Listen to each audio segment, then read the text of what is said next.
Muchas gracias por continuar con nosotros en Revista 110, Coral 39 HIJB 830 AM. Recuerde buscarnos por radio HIJB en los 830 AM. Muy fácilmente los puede encontrar. Aquí vemos entonces, vamos a hacerles la exhortación que hacemos ahora en este mes de diciembre para usted que quiere ser parte de una buena causa, que quiere llevar a cabo una labor altruista junto con una organización que está cambiando la vida de muchas personas, la Fundación Futuro Cierto. Les exhorta a participar en esta colecta para hacer nuevos hogares para personas de escasos recursos económicos. 50 pesos por cada dominicano residente en el país una vez al año. $20 para un residente en Europa, $20 en Estados Unidos y en Europa 20 euros. Pueden dirigirlo a las cuentas que están en la página de internet futurociertord.org. Ahí usted puede encontrar cómo colaborar y unirse a esta causa. Dirigentes políticos, legisladores, historiadores y empresarios y gente del pueblo destacaron el legado histórico de Mayobanex Vargas, último de los sobrevivientes de las expediciones de junio de 1959, quien falleció el pasado sábado a la edad de 80 años de un cáncer de estómago. Se tiene previsto que hoy sea sepultado, luego de ser velado en la funeraria Blandino. Fidelio Despradel, el diputado y dirigente de izquierda, dijo que Vargas falleció sin ver realizada la agenda social por la que luchó toda su vida, que era el más joven de los expedicionarios. Campesino, se integró expresando el sentimiento de los campesinos del que el campo fuera otra cosa de lo que era en la época de Trujillo. Se mantuvo fiel oda a la vida, a las ideas que defendió, y él no era un militante político. De eso quiero yo hablar con el señor Constant.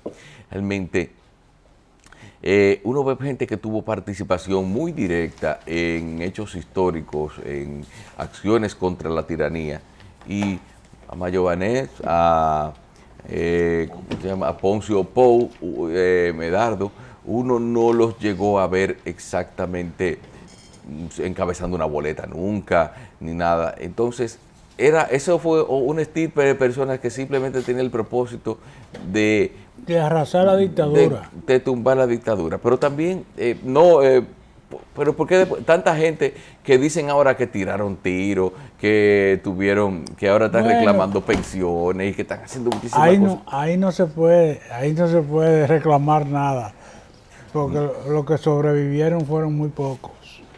Pero yo he visto mucha gente, ahora así también yo he visto gente, como te digo, que después participaron en revoluciones recientes, y déjame decirte que están muy integrados a su actividad privada, o sea que son gente que nunca se interesaron por estar en la política, ni mucho menos por ser militares, ni porque los engancharan tampoco. Eso no es en todos los casos, hay que tomar en cuenta. Pero Machi, esa gente contaba con que iban a tener un recibimiento aquí en el 59 de gente que fueran a respaldarlo. No, yo no contaba. No. No, qué va. Estaban con ellos. Ajá. O sea, no había un... Distinto a lo de Camaño. Le daban respaldo. Ellos no contaron con... En el 59 no contaban con apoyo interno. Mayobanex no era el más joven, era Pablito Miradar. Pablito. Un adolescente que vino con el grupo. Y fue prácticamente educado aquí en San Cristóbal. Que vino siendo adolescente de allá. Bueno, doctor Espinosa, buenos días, ¿cómo está todo? Buenos días, Carlos, doctor Machi y la audiencia de la revista 110. Carlos, sí, señor. Sé que el país está concentrado en las condolencias por la muerte de Mayobanex, último sobreviviente de la gesta del 59. Y que a veces son personas que jugaron un papel histórico. Ese es otro detalle. El comandante Telio Gómez Ochoa está vivo todavía. Bueno, yo justamente tenía ese interrogante. Pero si Delio estaba vivo o no. Fidelio no vino. O Delio es del anterior. Fidelio de la local. No, él dijo Delio. Delio Gómez Ochoa. Delio Gómez Ochoa. No, porque Fidelio yo sé que era local. Pero que son personas que jugaron su papel histórico y no tuvieron esa gravitación en la vida política nacional después de aquella acción. Quizás la interrogante de Carlos encuentra en esa actitud la respuesta. Un fin único. Se enroló en un proyecto para acabar con la dictadura. Más allá, después de lo que él cuenta, de la suerte que tuvo para sobrevivir, luego de esa gesta, se concentró básicamente en su familia. Sí, no. Yo no lo vi militando, ni asumiendo activismo político, ni posiciones en determinadas circunstancias. Entonces son de esas personas también que aparecen en la vida. Él tenía sus simpatías y cosas, pero no participaba. Bien. Por otro lado, en el ámbito internacional, el pasado sábado se dio a conocer que en un evento realizado por la dirigencia y militantes de el MAS, que es el Movimiento por el Socialismo, que ha estado y que llevó a la presidencia de Bolivia a Evo Morales, pues decidieron, y Evo aceptó, buscar nuevamente la postulación a la presidencia de la República. Él no fue objetado Justamente por la ya ley. se hizo un referéndum que pretendía modificar la Constitución, lo cual fue rechazado, aunque sea por un 1%, pero perdió y reconoció que perdió.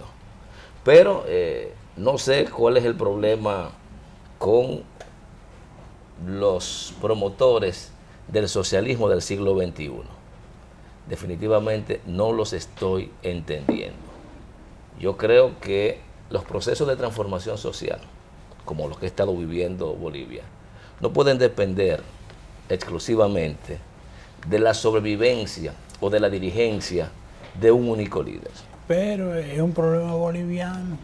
Aunque sea un problema boliviano, Machi, eso se traduce al accionar político latinoamericano. Porque el de Cuba sobrevivió con un solo líder, un líder máximo. Yo entiendo que son circunstancias históricas diferentes y pudo haber también operado cambio en Cuba sin que se pusiera en juego el sistema. Bueno. Yo creo que ahí están las grandes diferencias de cuando usted está promoviendo realmente. Por eso es que uno respeta lo que exista y se verifique en otros países. Son países soberanos. Nadie está cuestionando su soberanía, Machi. Bueno, pero que tú estás argumentando que la democracia que tú tienes en la cabeza es la que se debe implementar en esos países. Eso a Arabia Saudita nadie le objeta. Y tiene 13 príncipes actuantes en este momento. Hay muchísimos países que nadie le objeta su condición. Y en el caso de Evo Morales, acuérdate que es un país de 47 etnias indígenas que tienen sus peculiaridades.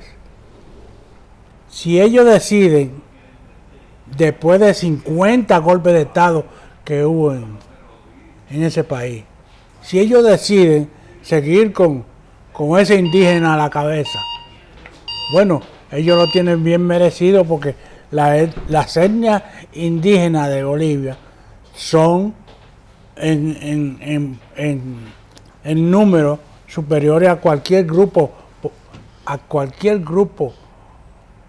en Bolivia. Yo no entiendo mucho qué es lo que pasa con esas sucesiones y relaciones Yo sin meterme en asuntos internos y soberanos en un país, tengo una posición al respecto.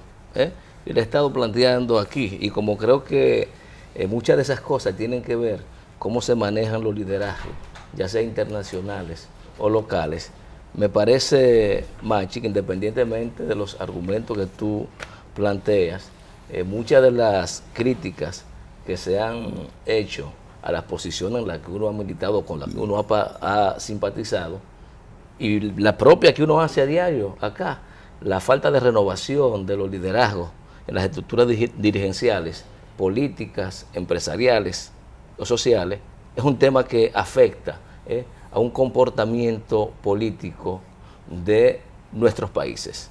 Entonces, por tanto, yo quiero no, pero una reelección en la República Dominicana no es lo mismo que una reelección en Bolivia. No sé por qué es lo mismo, no. Ya Evo tiene 3 periodos, iría a un cuarto periodo. Y yo creo de eso que estamos hablando, de la construcción, de la construcción. Esa es otra situación también a la cual ahí es peor, porque ahí no solo es la reelección, sino que ya la esposa del presidente es la vicepresidenta. Sí, pero si quiere podemos ver todo ese ambiente, porque aquí el tema está que nosotros que apostamos no por una democracia idealista, sino democracia que funcione. Y cuando las organizaciones políticas inician procesos de transformaciones sociales, que es donde quiero ir, sobre la base de la permanencia en un poder de una sola figura, yo he dicho, eso no es necesariamente un proceso revolucionario.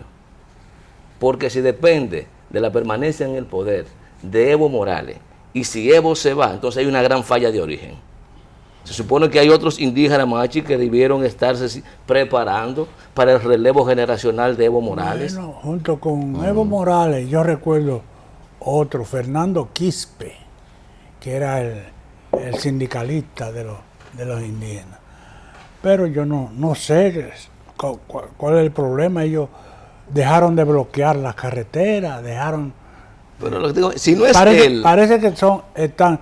Y la oligarquía boliviana es una de las más recias que hay en Sudamérica. Sí, eso eso se ha vivido en todo el proceso. Provocaron como 30 golpes de Estado. Recuerdo que el último golpe de Estado fue un tal Natush Bush. Pero al mismo Evo intentaron dividirle el país. Sí, pero eso no... El Alto de Bolivia quería independizarse del resto de Bolivia. Pero todas esas circunstancias, Machi, yo entiendo que no invalidan el ir construyendo liderazgo y sociedades con una cultura democrática de renovación permanente, donde las personas puedan seguir siendo líderes de sus países sin ser los jefes de Estado. Yo creo que es la gran discusión. A mí me parece que esto Correa lo entendió cuando dijo no más y está promoviendo que otro dirigente de Alianza País encabece la revolución ciudadana. Bueno, y es lo que yo creo que debe promoverse. Después de usted tener 3 periodos consecutivos o 2, no es justo que usted someta a un referéndum para modificar la Constitución, le digan que no, aunque sea por un 1%, y después usted busque las formas de como quiera ir a un cuarto periodo. Te repito que es un problema boliviano. Yo creo que sí, que es un problema boliviano.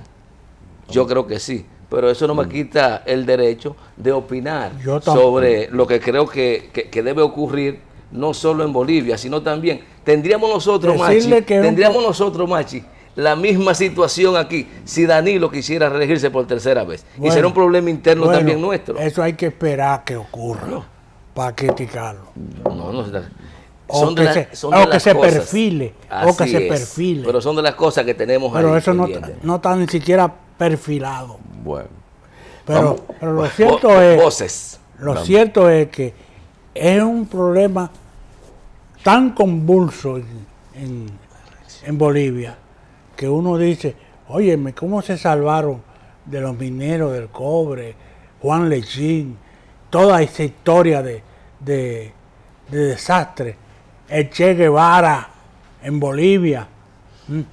toda esa historia ocurrida, el gran interés de Estados Unidos por Bolivia, hasta un boliviano norteamericano fue presidente de ese país, que ni siquiera hablaba el idioma correctamente. Bueno, vamos a una pausa, volvemos en unos instantes.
Bien, ayer el presidente Danilo Medina felicitó y deseó éxito al nuevo secretario general de la ONU, Antonio Guterres, en una carta de felicitación enviada en nombre del pueblo dominicano, del gobierno que preside y en su nombre. Estamos en la mejor disposición de contribuir con aquellas acciones que propendan a la convivencia armónica de toda la humanidad. En estos términos se expresó el jefe de Estado. Ese es un detalle de la democracia. En una misiva. Es un detalle de la democracia.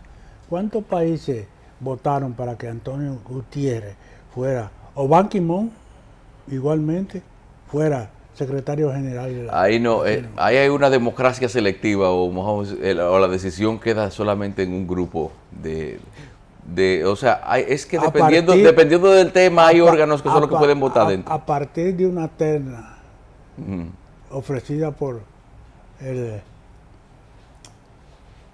el principal de todos.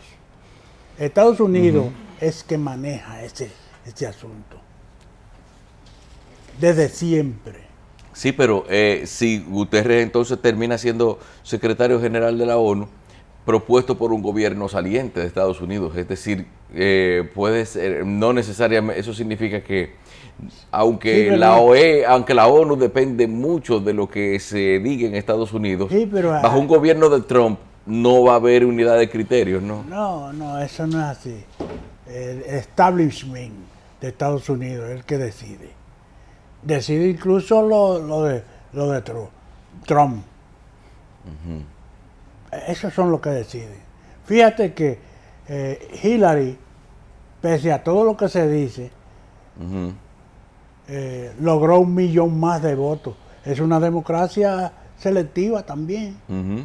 En general es selectiva Selectiva y excluyente. y excluyente.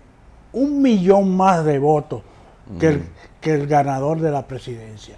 Ah, no, pero que sea el sistema de allá. Bueno, es un sistema que evidentemente es imperfecto. Porque si fuera así, si fuera perfecto, tendría que votar todo el mundo y la validez de un voto de cada ciudadano. Lo grande del caso es que a mí me parece que no deberían tomarse el caso actual y otros anteriores, como el de Al Gore y Bush hijo, para reformar el sistema electoral. Bien, pudieran ser precedentes que justificarían una reforma en el sistema electoral de Estados Unidos, pero cuestionar ese sistema o proponerle cambios es implícitamente reconocer cierto nivel de ilegalidad en la elección de quien esté en el poder en el momento de hacerse esa reforma. No, porque los países avanzan. En una ocasión solamente los blancos votaban en Sudáfrica y en Zimbabue, que era Rhodesia antes. Sí. Solamente los blancos votaban. Ahora, un hombre, un voto. Lo que se está reclamando en Naciones Unidas es que un país sea un voto. Sí. Porque eso es lo democrático. No que haya un voto que pese más que otro, eso es lo que pasa. Ah, sí, hay 5 votos que pesan más que el universo. Una democracia más representativa. Han Bueno, otorgado el derecho a veto. Pero, Machi, ese reclamo de transformación en esencia, dirían algunos de refundir la organización De Estados Americanos. No, y la ONU, La que es ONU. una discusión que no muchos jefes de Estado plantean. Siempre una parte muy minoritaria de los países que integran la ONU son capaces de desafiar y plantearse, reformar justamente ese espacio, que en definitiva, más que ser un cónclave de representación internacional efectivo, termina siendo un espacio de representación y de control de las fuerzas y de las potencias que en ella inciden. Entonces, es un gran desafío que tienen los países de nuclearse de cara a que la ONU se convierta efectivamente en un modelo de democracia interna también. No. Porque lo que uno plantea con relación a cómo deben comportarse los países, sus gobernantes, los sistemas políticos, encuentra uno la gran excepcionalidad, que en el caso de la ONU, la Asamblea no es quien decide en esencia. Ahí hay mucho prejuicio ahí adentro. Mira, nosotros somos fundadores de las Naciones Unidas. Pero países que no existían cuando se fundó la Naciones Unidas ya han participado del Consejo de Seguridad y a nosotros no nos dan paso. y no es porque nosotros negociamos, Machi, el apoyo. No. Una sola vez, es más, estando yo allá, fuimos parte de la dirección de la Asamblea General, que no es la participación en el Consejo de Seguridad. Bueno, Ayer vi un titular en un periódico en la que la vicepresidenta de la República llamaba a ser solidarios con los pobres. Esto a propósito de que usualmente en el mes de diciembre pues hay varias iniciativas de autoridades, de personas en el accionar político, de iniciar proceso de acercamiento para facilitarle a los más desproveídos de recursos alguna cajita navideña para que puedan realizar su cena, como dicen algunos. Y en ese contexto plantea la vicepresidenta el tema de la solidaridad. Y yo soy de opinión de que los pobres no necesitan solidaridad. Yo creo que lo que los pobres necesitan es que sus gobernantes diseñen política pública, que los integre, que los dignifique y que los haga copartícipe del bienestar social. Porque en el fondo, todas estas actividades, en el caso de nuestra dirigencia política, no lo hacen necesariamente por una actitud de desprendimiento, sino con una actitud de promoción de su figura. Y eso más que solidaridad.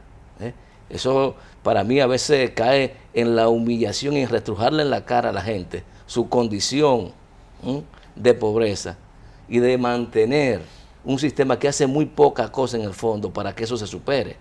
Ustedes ven que en elecciones y en Navidad son muy frecuentes las visitas, los repartos de caja, a las repartir cosas, sí. caja. Y en el fondo entonces hay que agradecerle cada vez que hace una acción de esa naturaleza, cuando muchas veces los recursos que se utilizan para la adquisición de esas cajas navideñas están muy articulados también a los impuestos que paga la gente, Machi. Lo que pasa es que hay un primer poder, que es el Congreso, que no se ocupa de abordar esos temas. Tendríamos que estar nosotros dentro de ese estamento institucional del Estado para producir reacciones. Hay algunos diputados que producen reacciones, pero ese poder del Estado está configurado por una clase política que no le interesa. Ellos son compromisarios de la situación que hay. Bueno. Y una experiencia de eso es la experiencia del famoso fondo para ayudas sociales que manejan los diputados. Imagínate. El famoso fondo Sí, llamado todo tiene barrilito. el barrilito, que todo tiene sus ayudas sociales. Es más, hay diputados que han llegado a afirmar que eso es constitucional, porque tienen que ir a auxilio de los más necesitados. El manejo de esos fondos. No solo, llegan a esos extremos, señores. No solo eso. Se lo encontrarán poquito también. No solo eso, sino que hay diputados que se han atrevido a decir que tienen que recuperar su inversión. También se lo plantea. Que eso es lo peor que pueden hacer. Porque para ellos eso es un negocio puro y simple. Esta gente sigue siendo Es más, victimizados los que menos tienen. Es más, ahí tuviste un ejemplo de una persona que vino aquí que dice que él no está ganando nada porque él comprometió sus salarios. Él empeñó el salario, sí, para poder ganar la diputación te empeñó el salario. ¿Tú sabes lo que es?